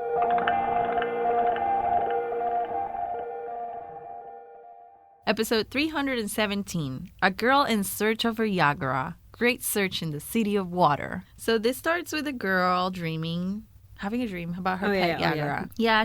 We don't know who she is. We just see that, she's struggling because of this. And then we cut to Chopper. This is the part I really liked. I thought it was cute. Yes, it was super cute. Chopper is walking with Luffy and they're eating water candy. And he shared his candy money so Luffy could buy candy since Nami didn't give him money. And Chopper's such a good boy. He shared his money. He was like, yeah, because I got Ichiman Berry, which is like, I think 10,000. And I was like, oh, funny reminder that Luffy ended up with no money. Yeah. And he's so happy. They're just strolling. And he's like, I'm going to use the rest of my money for a medical book. Yeah. I'm like, Chopper, you're a doctor. Yeah. He's a good boy. He is. And while they're walking, everyone sees them. Oh, because remember, everyone heard that the Straw Hats were the ones who helped their city or weren't after Iceberg. And so he's popular. And he also had that party everyone was invited to where he fed them with all that money. Yeah. So everybody's thanking him for the party. And he's like, anytime. He's a party king. Yeah. And Choppa's like, did you learn your lesson? So everyone wants to party with Luffy. They're also like, oh, the next party's going to be in my house. So they're sort of fighting over his attention until the little girl who we learn is called Abby asks him for help because her Yagura has been missing since Aqua Laguna. Yep. So he's been missing for 3 days and she wants him to help her find it. And she offers him her fortune. Yeah, that little cute saving bank. Yeah. The shape like a Yagura. I was like, that's so cute. Yeah. Luffy sees it and he's like, okay, agrees. Presents Chopper and she's like, a raccoon dog? That talks? And it talks. We haven't had that moment in a while. Yeah. So yeah, I really like this part because I can almost see Luffy's brain thinking, because when she offers him her fortune, I mean, it's just tiny Yagura with probably a few coins. So you know that Luffy really doesn't care about that. Yep. But when she says that, he's like, you're willing to give all your fortune to find your pet. And then he agrees. So he's like, he doesn't care about the money really, but he just cares that she cares so much. Did he say something like a pirate doesn't turn down a treasure or something? So he's not going to turn down gold. He's got to be a pirate. He's a pirate. Yeah, I like that moment too. And so they start off, I think they go on the Yagura they were on. Mm-hmm. They start at the top of that, was it fountain? Yeah, they start at the top of the fountain for no good reason, honestly, other than... honestly, I thought it was so they could be at the very top so they can have a good view of everything. Yeah, but I mean, how much can you view from that height? If he has great vision. It's like standing on top of, I don't know, the Empire State and try to look something on Manhattan because streets. of all the angles, you can't see everything. I mean, it's too tall. I also think similarly, but Luffy's trying. He is. And then they fall over as he's trying to wave to Zoro. But they find Robin. They eventually find Robin, and Luffy asks her for help. So she does her, spreads her hands all over the city. With their eyes. With eyes. Everybody's freaking out. Yeah, They're they like, are freaking out. This? I mean, I would freak out if some random hands came out of a building and with eyes on them. I would exactly. Too. Not just the fact that it's a dismembered hand. It has eyes on it. I mean, they look like pretty eyes. Good point. Not gonna get into it, but it does make me wonder how did the optic nerves work, but whatever. I mean, I guess Because you need the optic nerves, right? To be somehow your nerve connected. system's connected, so I guess it could travel. The signals could travel to your brain, and then You know what? Maybe Lovin's body works differently. It just works differently or she now. can make those optic nerve endings on the eyes. Because they don't Of our extend hands. here. It's just like anyhow. We're going into deep. I actually didn't think about this until right now, and we'll just move on. So I love when you do this, though. think too much. And so but she couldn't find it, and Abi did get freaked out about the eyes and the hands because she's not used to powers, I believe. Mm-hmm. And Luffy's like, well, at least we know it's not in the shipbuilding island. Yeah, exactly. At least they crossed some places off the list. Yeah. So, but Chopper has a breakthrough. Yeah, it was nice. Yeah, he speaks to a Yagura that tells him that he heard Bluefin's voice. Oh, is that the That's name? the name of the pet. Okay. It's Bluefin. In Japanese is Aobire, which literally means bluefin. Yeah? Yeah. Oh, there we go. So what he heard him saying was, at least in the dub, he said, "Don't worry, I'm on my way to save you. Hang in there." Mm-hmm. So that's what we know so far. We then see Abby's having sort of a flashback of her life with Bluefin. You know, apparently he's been there for her whole life practically. He's old. Mm-hmm. It's And like, he's what? Super old. Over 100? Yeah, they said something So like long. that, and I think her parents even mentioned that he was old for a Yagura. So yeah, he's on the old side. And then she remembers how they left him during Aqua Laguna at the house. Which wrong? Take your pets with you during a disaster evacuation, folks. Supposedly, I'm guessing this must have been their standard where Yagara can, I guess, survive, but then humans can't. It just happened to be a terrible Aqua Laguna this time. Maybe. But, you know, just as a PSA, refugees are obligated by law to let you in with your pets in the real world, okay, everybody? Oh, they are? They are in most states. What if you have like a horse? I would wonder. Anyway, thank you for the PSA, Jocelyn. Yeah, you're welcome. So, anyways, they left him. So she's sad, and Luffy can see that. He tells her, like, don't give up. We'll find him. And they find a piece of Bluefin's scarf near the entrance of the underground water passage. Yeah. So, Which Abi recognizes as the piece of the scarf she gave him. So they go in, fall into a shallow passage. We have a funny moment of Chopper and Luffy thinking that they're going to drown. Because, you know, Devil Fruit power users, they gotta be careful. Although, Now they got to be yeah, careful. that's what I was like. What about all the other moments where they just, you know, Luffy's moment with that boat in the two whirlpools? Mm-hmm. Anyhow. So they're under the city now. And Abi sees a green light, like, in the distance. Yes. And figures, and he's like, oh, that's where he is. That's Yeah. where he is, and runs to it. So they fall into this water and they sink and they suddenly appear somewhere, like after falling through this water, which was kind of strange. But I don't know. That's how it happened. So Abi then sees the place that she saw in her dream that Bluefin was at. And suddenly Bluefin appears and Chopper translates for her. And yeah, sadly, Bluefin is no longer with us in the real world, or at least in the One Piece world. He is now at peace, and he thanks Abby for everything that she did. But for a while, we didn't know he was dead because we saw him. Yeah, right. We saw him. Yeah, and obviously we saw him because he was talking to Choppa and he was translating. And then it was actually, I didn't remember this part. But he's like an illusion or like mirage. Yeah. He's not there, but then he's projected and he still talks and you can detect that sound. Yeah. And I don't know. It was all very strange. I did know when he just appeared out of nowhere, I was like, oh, he did. why are we laughing so much? I mean, The way you said it, Jocelyn, was a sad moment. I actually was sad in this episode. Sorry. When I was watching. I was like, oh, I felt sad. with me this. too, because losing a pet is very hard. Yeah, I knew how. So, and so Abi runs towards him, but we can see he's kind of translucent and he disappears too. He disappears. But then we hear a baby crying. And it's a baby Yagura. And he's covered in Bluefin's scarf. Yes.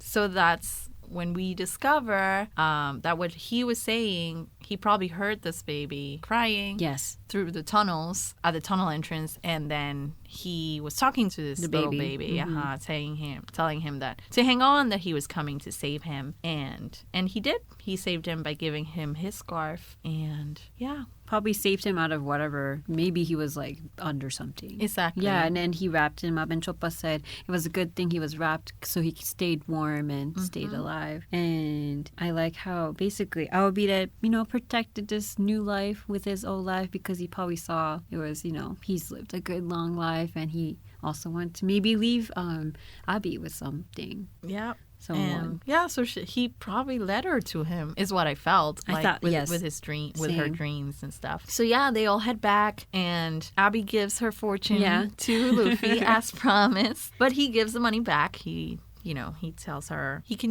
use it for the baby Yagura that she's going to take care of now. And Chopper wonders if where they were could have been Sui Village, which had been mentioned as the place where Yaguras go when their final nesting place. Yeah. And who knows? Then we see that it maybe was. It was cute. Yeah. We saw all the different Yagaras. Including Bluefin. And that's where it ends. It was a nice episode. It was. I enjoyed it. I remember it because it's one of those one-offs, and it was cute and kind of sad. Yeah. Episode 318, Mothers Are Strong, Zoro's Hectic Household Chores. Oh my god. I laughed a lot during this episode. Also, I was very annoyed. I found myself being very annoyed. Okay, I want to hear by what and towards whom. Okay, so we start with Zoro, obviously still without his third sword. He needs that sword. But no one wants to sell him a sword with like whatever little money Nami gave Zoro. Don't you like how the crew just takes what Nami gives them? Yeah. I mean, somebody's got to keep them in check. But don't you think, I wonder how Nami splits the money. Right. Right? Yeah. I mean, did he get less than Chopper? Did he? Probably. Maybe. I mean, it would make sense to be fair, but then... I remember last time when she was thinking about splitting the money, leaving a huge chunk for like repairs for Mary. But then I'm like, how does she usually split the money? Well, yeah. But you're right. They could fight over it. Like, they could be like, no, Nami, give me more money. I mean, and Luffy's they just accept it. Yeah. They just accept it. They're good crewmates that just follow. I mean, Nami, I'm sure, is taking care of the finances, so they probably just trust her. And so he's struggling to find his sword. And Michael and Hoikul appear from when he was lost before Garp showed up. Yeah. And asked Biar Ani. Yes, they want him to be their big brother. And off the plane, I'm like, what a strange request. Interesting. Like, what a strange request. For me, it doesn't come off as strange a request, I think, because of the way Aniki is used. So Aniki means older brother, but it can be used to refer to people, to your actual literal siblings who are your older brother, but actually also to older male figures. So like an older brother like figure. Gotcha. And also in like Yakuza or like the gang, sometimes a key like mentor older figure someone might call an aniki. Gotcha. Yeah. That makes sense. That makes it make more sense to me, because I was like, big you can't brother just sounds be random. your brother. That's strange. So Zoro's like, what? No. But they promise to guide him, through the stores to help him find his sword. So at least he agrees that he'll let them do that. Yeah. But not be a big brother. Exactly, Yeah. but not being a big brother. And while they're doing that, he hears people talk about the kids and how they don't have any parents and how they're always up to some trouble, and he sort of tries to lose them at some point, but he can't. Because I think they were also kind of talking about, oh, he's with them. Yeah. I thought he was a good pirate. Yeah, exactly. He doesn't want to get the bad rep, which is strange because you're already a pirate, but okay. Whatever. He tries to lose them, can't, and he comes, I think when he knocks their heads together or something, someone comes into the boys' defense. Yeah. Turns out to be Mama, or like their mom. So she comes in, defends them, and with her like, what was it, bum something. Yeah, attack. she has these strange, I don't know what they are. No, oh, you don't know what they are? No. They're things you hit your futon with. In Japan, we sleep in futon, right? And then during the day, you like leave it out in the sun so it gets like fresh, and you hit it to like, I guess, make the inside like stuffing fluffier or whatever. That makes sense. And that's the thing you use. Oh, yeah, I don't know what I've seen that too, this. but yeah. No, well, not here, but Have you I seen feel it like in, like, I've a different seen it one? in a different Yeah. media. Yeah. Yeah. Now that you know, I think you can just be like, oh, that's what they use. That's what they use. Yeah. Gotcha. So she hits Zoro. She's got two, by the way. And they all go to their home. The kids take Zoro with Once them. they clarified the misunderstanding. Yes. He's their oldest brother. Yeah. And did you she's see like, Did you see all the kids? Yeah. There's Yoko, Yuya, who's holding a baby, Sho, Ayako, who's holding a baby, and Akihiro, who's holding another baby. So there's like 3 babies. I'm like, how many kids are here? A lot of babies. Yep. And they all go home together because Zoro's not one of them. Yeah. And the mom it's hilarious and a little bit annoying at the same time because the mom's Okay. like, yeah, my the big son. brother. And then she starts talking to him like he's her son. And yeah, the big brother. And I'm like, lady, you just met him. What are you talking about? So he's like trying to leave. Yeah. But he feels, it seems like he's in a tough spot. Yeah, Because he can't seem to get himself to leave, and he ends up like holding babies, feeding one of the babies, then one of the babies pees on him, and so he has to change his shirt. And he gets that new shirt. He gets a new shirt. What did you think of the with new the, shirt? with the mama face. It's not big enough. It's not big enough. It's a crop top on Zoro. It is. So he puts the babies to sleep and demands his shirt back so he can leave. Yeah, for his crewmates. Yeah. And the lady, and this I was like, lady, dial it down a notch. Like, she's like, well, how are your friends more important than family? Yep. And I'm like, he's not your real family, lady. You just met him. And then she mentioned, Chill. is blood that important in like what determines family? Because Zoro points out, like, it's not like you gave birth to me. I mean, she's got a point, but you can't just decide that. You have to create a bond with somebody. Oh, yeah. Well, yes. I mean, yeah. But it's true that you can be more like, okay, there's a lot there because what she's not saying is not technically untrue. Yeah, it's not untrue. But the context. Yeah. But it doesn't happen in an hour, definitely. So, as Zoro is having this discussion, a loan shark comes demanding interest payment for a loan he made to this Lady. yeah, apparently. And Zoro helps run him off. So, And then they're like, okay, now that that's done, let's go get dinner. Like grocery for dinner. exactly. Oh, during that debt collector though, this is when Zoro, I don't know why it took him so long, but he's like, oh, they don't look similar. I think after she was talking about how important is blood, and he's thinking, now that I think about it, they don't look similar. I'm like, Zoro, like from the Really? beginning, Yeah. like, You didn't notice this? because that's how I automatically assumed, I think when I first watched it, that like what they meant by brother isn't like blood brother, or they don't mean she's the blood, their birth mother or anything. Right. But whatever, Zoro. And they go shopping, and Zoro's embarrassed because he has the 3 babies and he still has his mama shirt on. Yes. And he's carrying all panicking, this groceries, hoping that no one from the Straw Hats see him, which is interesting because it's interesting what makes Zoro embarrassed. Yes. And then he practically, which is something that happens to me a lot. Well, maybe not here. Because I don't know a lot of people here yet. But the days when you're dressed nicely, you don't run into anybody. But the days that you're dressed like you just came out of bed, that's the days that you will meet somebody in the everyone street. feels like that. Right? I feel like that always happens to me. It does happen to Zoro. So that's exactly what happens. Like, everyone. Yeah. He escapes though, like from Sanji and everybody. I mean, I feel like the worst would have been if Sanji would have seen him. I don't think he could have taken that.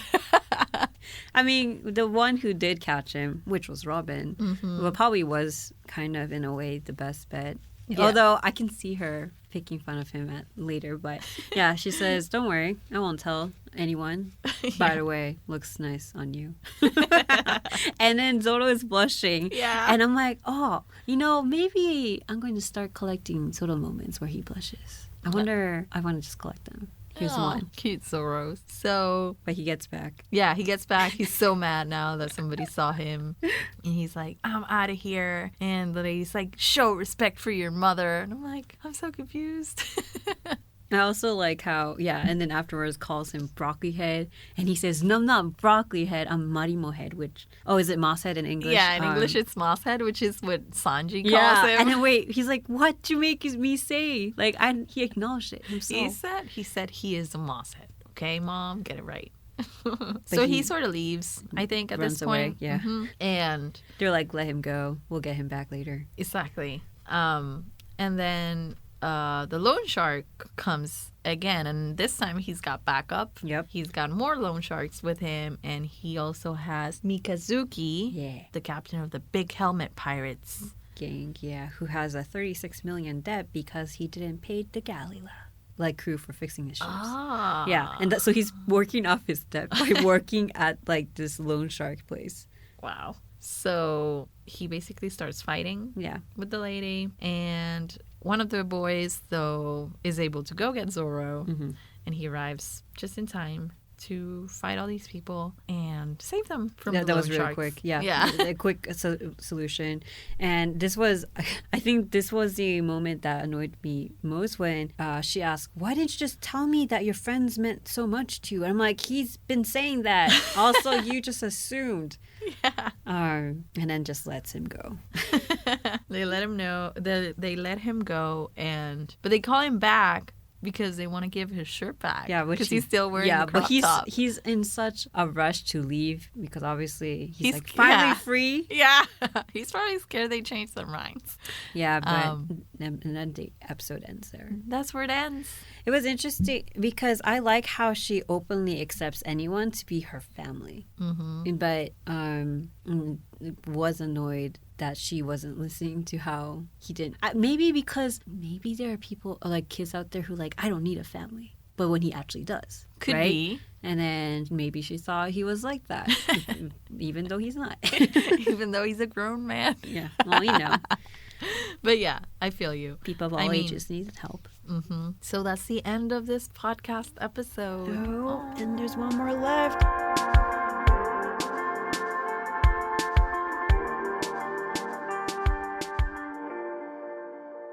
Okay, so lots happened actually this episode. Mary, of course, and then Garp and Dragon, and then we had these one-offs with Abi and Zoro. What do you think will happen as we end? Because there's still several things going on. Well, judging from what we've been through, we're getting a little bit of closure here.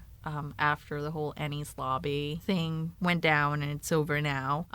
So we're getting some, world building and sort of, building up for the next adventure or what it's going to be. So my guess is that we're going to go through the rest of the Straw Hats hitting the town, maybe get a few other filler episodes. Did you see the preview for the next episode? No. Do you look at the previews? I try not to. Okay. No, I try not to. Okay. No. Okay. Yeah, so your prediction is maybe these one-offs with the others. Yeah, at least. Yeah, because that's what usually happens. Yeah. We have tiny, episodes for everybody, or at least for most of them. I think it happened after Chopper, I think. After Chopper, we got a few episodes where, they were looking for supplies and then... Was that not Logtown? I don't know. Oh, I don't remember. Maybe. Anyhow, but yeah. So I think that's what's going to happen. And we're going to get a new ship. Yeah. And I don't know. We're going to sail somewhere. What do you think? Man, this is such a... Are we going to go to the new world? I'm not sure we're going to get there immediately. So... Why'd you say that? Do we get there immediately? I'm not going to tell you. Oh, my heart. I feel like maybe I'm misleading you, but I wanted to know. You're doing it on purpose. You're pulling an ode out on me. I actually want to know why you don't think so. I mean, I feel like sometimes we get like tidbits of info that are not meant to be but used because immediately. We just got the new world information? Yeah. Okay, gotcha. But I mean, in Skypiea, we got the information and then we immediately went to Skypiea, so I could be wrong. It's very hard for me to predict. I like hearing how your thoughts and okay. I'm trying to make smart predictions, but it doesn't always work. What about Frankie? Well, or Iceberg? Well, I don't know. They're going to finish the boat, clearly. And I'm not sure how Frankie's needs to come with, right, on his ship. I wonder how, though. How will he detach himself from his family? Frankie family? I think I know how. Oh, how? Well, because the Frankie family is not mentioned, but what if Frankie is mentioned and it's a danger to them? For him to stay. Oh, なるほど. Like if he's a villain. Yeah, he's already been. He might recognized. be now a wanted criminal. Mm. I don't know. That's my prediction. I mean, he's been a wanted criminal since he tried to stop. He attacked fandom a long time ago. That's true, right? But now he's alive. But now they know he's Cuddy Flam. They didn't know that before. I don't know. That's my prediction. We'll see. What about their bounties? Sanji's not going to get the biggest one because I know I want to take... I'm going to say that because I would love for him to be disappointed. Because it'll be funny. I like that part about disappointment because just because I remember how funny it was when Usopp was in Luffy's poster and he wasn't. The back, yeah. He was so disappointed. So I feel like that is something that could be played on here. What about Chopper? Oh, Chopper. Yeah. Chopper should have a big bounty, as big as the monster that he made. Oh, okay. And then Luffy's and Zoro's should go up.